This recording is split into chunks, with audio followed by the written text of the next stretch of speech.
ठाणे जिल्ह्यातील महाविकास आघाडी शिवसेना हाच मोठा भाऊ आहे, असे मत राष्ट्रवादीचे नेते जितेंद्र आव्हाड यांनी बुधवारी ठाण्यात पत्रकारांशी बोलताना व्यक्त केले। ठाणे जिल्ह्यात निवडणूक जिंकायची असेल तर शिवसेनेचा भगवा झेंडा खांद्यावर घ्यावाच लागेल, असे सांगत उद्धव बाळासाहेब ठाकरे यांच्या पक्षाचा झेंडा ठाणे महापालिकेवर फडकवायचा असल्याची भूमिकाही त्यांनी मांडली। ठाण्यात महाविकास आघाडीच्या नेत्यांनी बुधवारी ठाण्यात संयुक्त पत्रकार परिषद घेतली। या पत्रकार परिषदेला राष्ट्रवादीचे नेते डॉक्टर जितेंद्र आव्हाड, ठाकरे गटाचे खासदार राजन विचारे, काँग्रेसचे जिल्हाध्यक्ष विक्रांत चव्हाण, धर्मराज्य पक्षाचे नेते राजन राजे यांच्यासह इतर नेते उपस्थित होते। येत्या वर्षभरात महाविकास आघाडीचे आम्ही सर्व प्रमुख नेते संपूर्ण जिल्ह्यात फिरून प्रचार करणार आहोत। ठाणे जिल्ह्यात शिवसेना मोठा भाऊ आहे। ठाणे जिल्ह्यात जिंकायचा असेल तर उद्धव बाळासाहेब ठाकरे यांच्या शिवसेनेचा भगवा आम्हाला खांद्यावर घ्यावाच लागेल, असे मत आव्हाड यांनी यावेळी व्यक्त केले। कोणत्याही परिस्थितीत ठाणे महापालिकेवर उद्धव ठाकरे यांच्या शिवसेनेचा भगवा झेंडा आपल्याला फडकवायचा आहे, असेही ते म्हणाले। सध्या लोकसभा निवडणुकीचे सर्वेक्षण करण्यात आले, त्या सर्वेक्षणात इंडिया आघाडीवर आहे। देशातील लोकांची मानसिकता बदलायला लागली आहे, असेही ते म्हणाले। शिवसेना, उद्धव बाळासाहेब ठाकरे, काँग्रेस आणि राष्ट्रवादी हे तिन्ही पक्ष महाविकास आघाडीच्या माध्यमातून ठाणे जिल्ह्यातील आगामी सर्व निवडणुका लढवतील, अशी घोषणाही त्यांनी केली।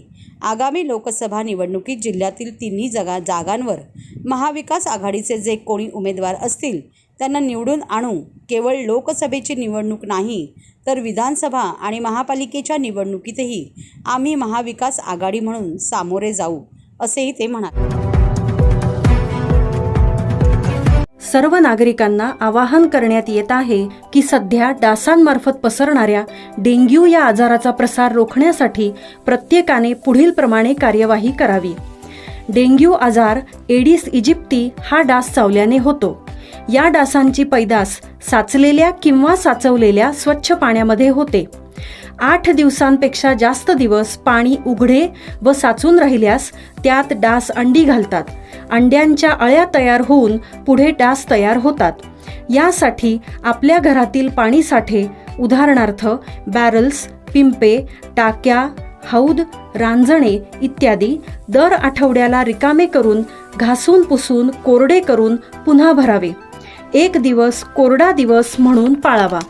पाणी साठ्यांना घट्ट झाकणे बसवावीत किंवा जुनी साडी, चादर, धोतर यांनी बांधून झाकून ठेवावीत, म्हणजे डास त्यात जाऊन अंडी घालणार नाहीत। घराच्या गच्चीवर, आजूबाजूला, अंगणात कोठेही पाणी साचू देऊ नये। भंगार सामान उघड्यावर टाकू नये, उदाहरणार्थ टायर्स, प्लास्टिक सामान, कुंड्या, टाकाऊ वस्तू इत्यादी। अशा सामानात पावसाचे पाणी साठून त्यात डेंग्यूच्या डासांची पैदास होते। घरातील कूलर्स, फ्रीजच्या पाठीमागील ट्रे हे देखील वेळोवेळी कोरडे करावेत। लक्षात ठेवा, नुसत्या फवारणीने डास घनता कमी होत नाही, तर त्यासाठी डास पैदास ठिकाणे नष्ट करणे ही आपल्या सर्वांची जबाबदारी आहे। कोणताही ताप अंगावर न काढता जवळच्या शासकीय रुग्णालयात मोफत औषधोपचार घ्या। अशा प्रकारे नागरिकांनी सहकार्य केल्यास डेंग्यूचा प्रसार रोखणे सहज शक्य आहे।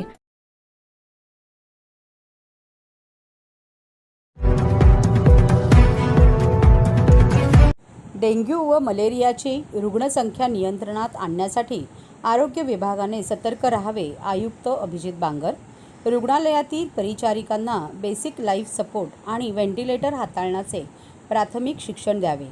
राजीव गांधी वैद्यकीय महाविद्यालयाच्या वसतिगृहाचे काम 20 ऑक्टोबरपर्यंत पूर्ण करावे।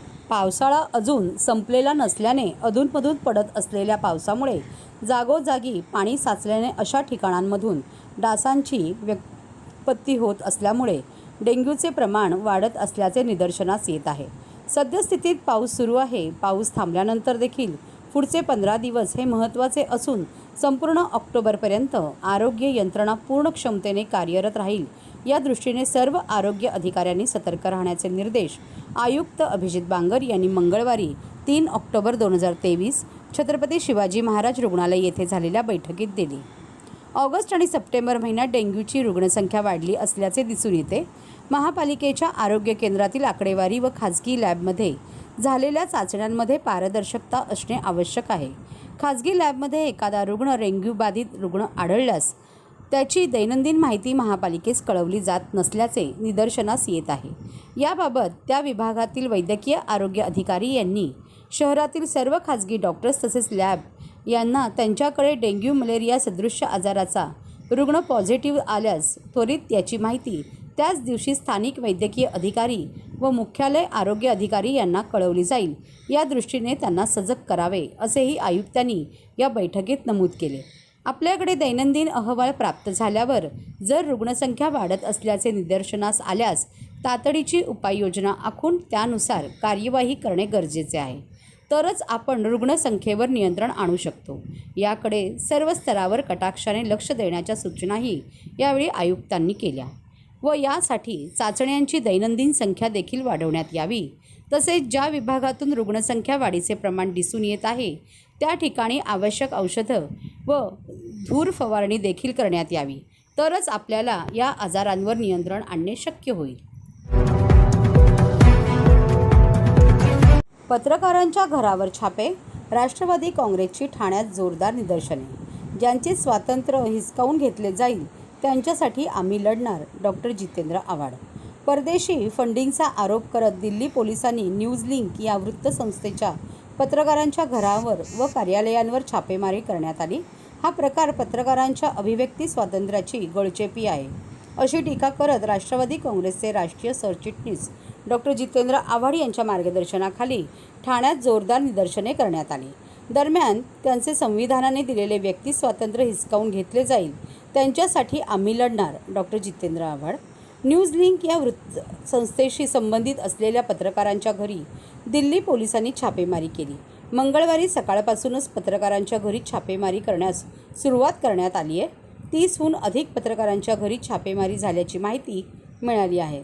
तसेच या पत्रकारांवर UAPA कायद्यानुसार गुन्हे दाखल करण्यात येत आहे. त्या निषेधार्थ हे आंदोलन करण्यात आले. त्यांचे लॅपटॉप हस्तगत करण्यात आलेत, त्यांचे मोबाईल ताब्यात घेण्यात आलेत आणि त्यांचं म्हणणं आहे 49 जणांना आम्ही अटक करणार आहे, त्यात काय महिला सुद्धा आहे. न्यूज क्लिक या वाहिनीवरती त्यांचे आक्षेप आहेत. पहिल्यांदा वायरवरतीही त्यांनी असंच केलं, नंतर BBC वरती असंच केलं. त्यांच्या मनात जे आहे ते जर तुम्ही छापलं नाही तर तुम्ही त्यांचे विरोधक. आणि जॉर्ज ऑरवेल म्हणतो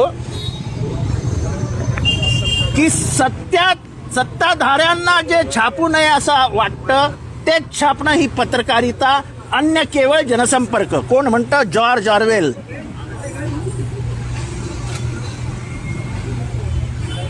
त्याच्यामुळे पत्रकारिता म्हणजे जे समाजाला सत्य समजले पाहिजे हीच पत्रकारिता आहे. समाजापासून सगळं लपवून ठेवणं याला पत्रकारिता म्हणत नाहीत. मी सर्व पत्रकारांना महाराष्ट्रातले हे आवाहन करतो की आज ते जात्यात, तुम्ही जात्याच्या बाहेर आहात. त्यांना दिलेला इशारा तुम्हालाही लागू होतो. महाराष्ट्राचे पत्रकार आजपर्यंत आपले आचार्य आत्रे, प्रबोधनकार ठाकरे, बाळकृष्ण जांभेकर, गडकरी, तळवळकर ह्यांच्या पायावर पाय ठेवून उघडपणाने सरकारविरुद्ध बोलत होते, बोलत आहेत. पण आता सरकारविरुद्ध बोलायचंच नाही असं एक नवीन धोरण तयार होतंय. ज्यांचा संविधानावर विश्वास आहे, ज्या संविधानाच्या माध्यमातून व्यक्ती स्वातंत्र्य आलंय, व्यक्त होण्याचं स्वातंत्र्य आलंय, ते जर कोणी हिसकावून घेत असेल तर राष्ट्रवादी काँग्रेस हिसकावू देणार नाही आणि ज्यांचं हिसकावलं जात आहे त्यांच्या बाजूने उभी राहील.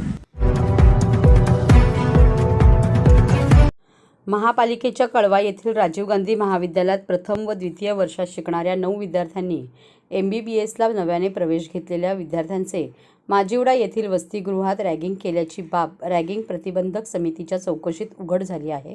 रॅगिंग करणाऱ्या 9 विद्यार्थ्यांवर कारवाई करण्यात आली असून त्यांना वसतिगृहातून कायमस्वरूपी बेदखल करण्यात आले आहे. शिवाय शैक्षणिक सत्रासाठी महाविद्यालयातूनही निलंबित करण्यात आले आहे. ठाणे महापालिकेचे कळवा येथील छत्रपती शिवाजी महाराज रुग्णालय आहे.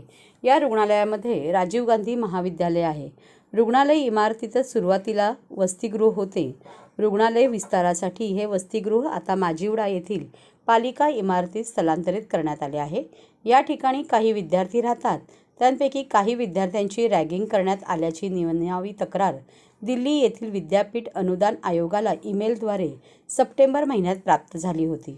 या प्रकरणी दिल्ली येथील राष्ट्रीय आयुर्विज्ञान आयोग आणि नाशिक येथील महाराष्ट्र आरोग्य विज्ञान विद्यापीठ प्रशासनाकडून राजीव गांधी वैद्यकीय महाविद्यालयाच्या अधिष्ठाता डॉक्टर राकेश बारोट यांना या ईमेल पाठवून नियमानुसार कारवाई करण्याचे निर्देश दिले होते.